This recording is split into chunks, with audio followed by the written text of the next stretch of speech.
peut rallier l'Asie par l'ouest. Par 2 fois, il expose sa théorie aux autorités portugaises. Et par 2 fois, Jean II refuse. L'océan est-il étroit? Comme tous les cartographes de cette époque, c'est la question qui vous obsède. Christophe Colomb l'affirme, et vous le démontre ainsi. Sur les 360 degrés terrestres, je dis que la terre ferme représente plus de 225 degrés. L'océan fait donc moins de 135 degrés. D'après le Farabi, savant musulman, le degré terrestre est de 56 000. C'est-à-dire que la circonférence de la Terre fait à peine 30 000 km. L'océan est étroit. Le paradis terrestre est là, à portée de main. Enfin, à quelques jours de navigation. Mais vous dites non. Vous dites que Christophe Colomb fait erreur, qu'il fait une confusion dans la conversion des milles d'Al-Farhani. Peut-être consciemment, il se trompe de 10 000 kilomètres et rapproche ainsi les richesses de l'Orient du Portugal. Mais Jean II refuse de financer le projet de Colomb pour une autre raison. Il met plus d'espoir dans les expéditions menées sur les côtes africaines. Et Bartholomé Dias lui donnera raison quelques années plus tard, en doublant le cap des tempêtes que Jean II rebaptise de Bonne-Espérance.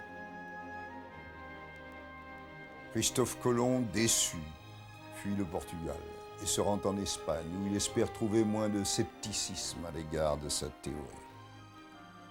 L'Espagne n'a pas l'ambition maritime du Portugal, mais Ferdinand et Isabelle de Castille ont un projet tout aussi ambitieux.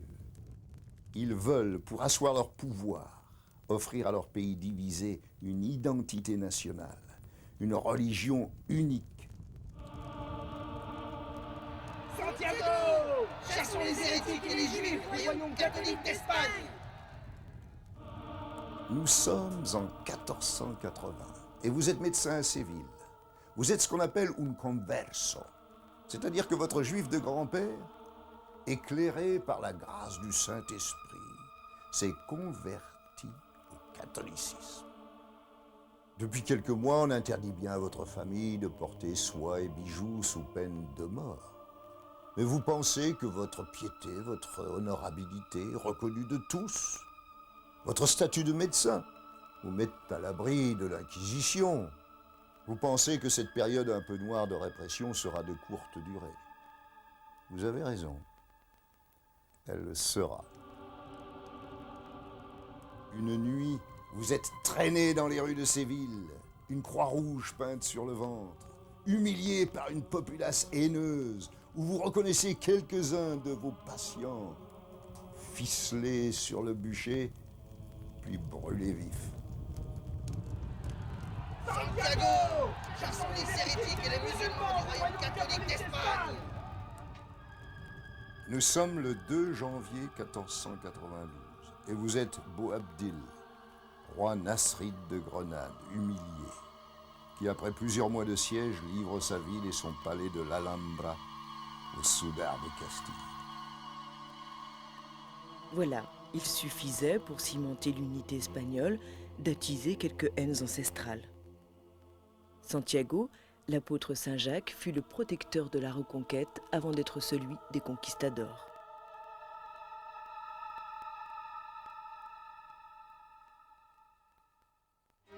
Christophe Colomb va profiter de cet enthousiasme pour convaincre Ferdinand et Isabelle. Il est vrai que son projet de croisade à la découverte d'un autre monde chrétien corrobore l'idée d'une grande Espagne et d'un catholicisme triomphant. L'amiral était aussi sûr de sa découverte des Indes que s'il en avait eu la clé en poche. L'énergie, la persévérance et les certitudes de Colomb étonnent tout le monde. Isabelle de Castille cède à ses exigences. Il est anobli, nommé amiral de la mer Océane, gouverneur et vice-roi des terres découvertes, et tout cela à titre héréditaire.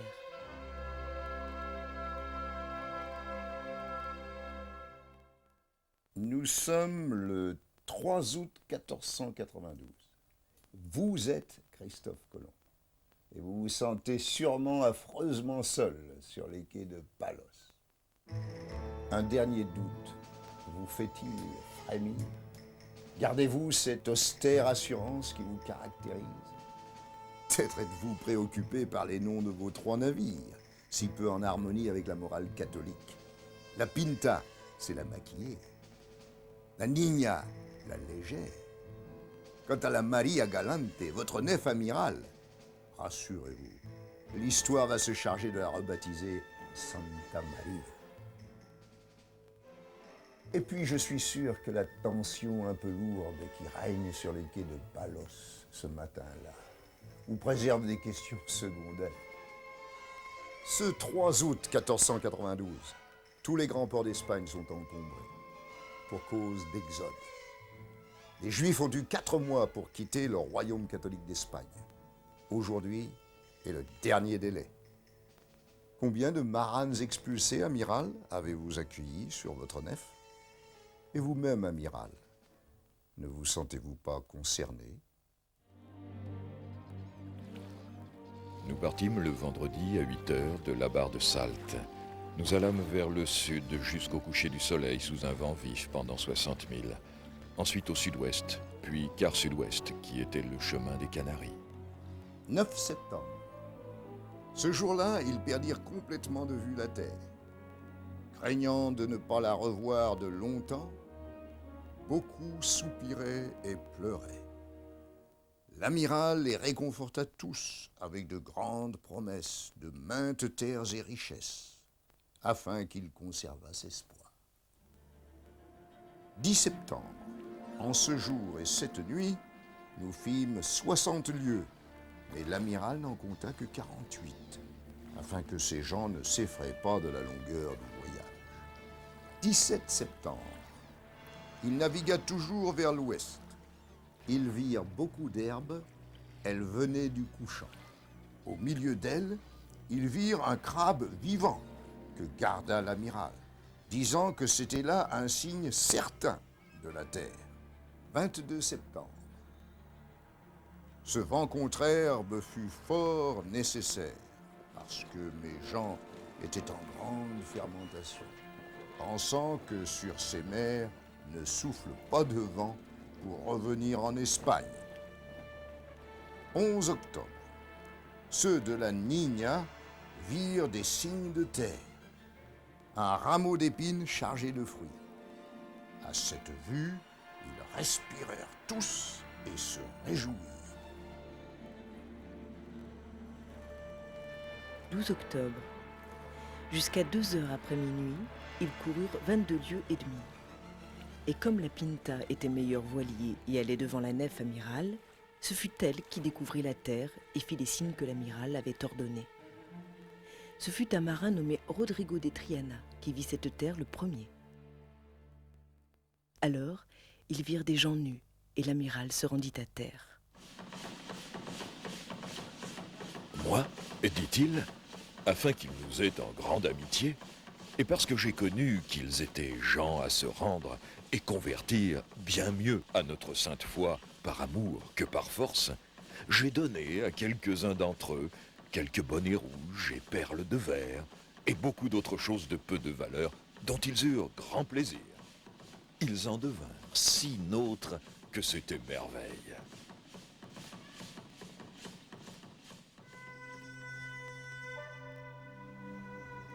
Nous sommes le 12 octobre 1492 et après 36 jours de mer, vous venez de poser le pied sur le sable d'une plage inconnue. Une empreinte que la mer avale sans peine, mais qui va bouleverser l'histoire du monde. Vous avez vaincu votre peur de l'obscur océan, échappé à l'abîme et aux monstres marins. Vous êtes enfin parvenu aux îles Fortunées, l'archipel céleste. Mais cette terre apparaît-elle à la mesure de vos espérances? Avez-vous accédé ici à la condition divine? Le respect mêlé de curiosité que vous lisez dans le regard des indigènes ne vous trompe pas. Le reflet du paradis a la pâleur du coton qu'il vous offre. Le rêve n'a pas d'égal pour élever l'homme, et la réalité n'est faite que de chair et de sang pour celui qui ne sait pas regarder. La colère gronde sous le dépit et vous aveugle.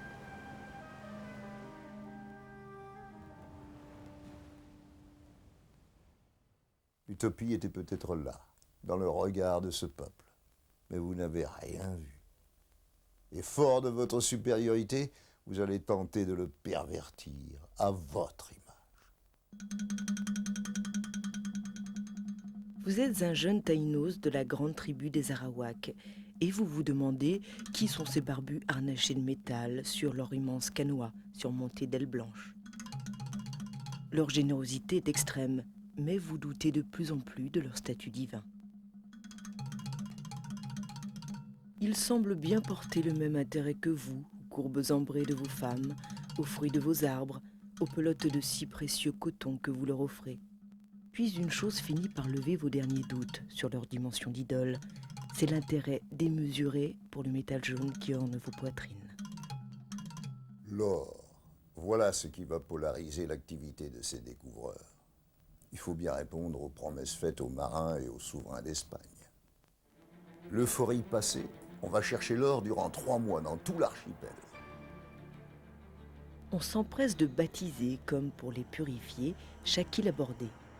San Salvador, Ferdinandina, Isabella, Hispaniola. On prend quelques otages comme guides. Cibao, Cibao, il y a là-bas une montagne d'or. Colomb pense à la mythique Cibango. Mais elle n'est peut-être qu'un prétexte pour éloigner ces fanatiques et inquiétants barbus. Caribas, Caribas, vous êtes en guerre contre le Grand Khan? Nouvelle méprise linguistique. Les Caribas, ce sont les tribus anthropophages des Caraïbes, ennemis des Arawaks. La veille de Noël, Christophe Colomb écrit ces mots à Ferdinand et Isabelle de Castille. Que vos Altesses croient bien que dans le monde entier, il ne peut y avoir de gens meilleurs, ni plus paisibles. Vos Altesses doivent avoir grande joie, parce que bientôt elles en auront fait des chrétiens, et les auront instruits en les bonnes coutumes de leur royaume. Le lendemain, la nef amirale s'échoue et se brise sur les récifs. On va fondre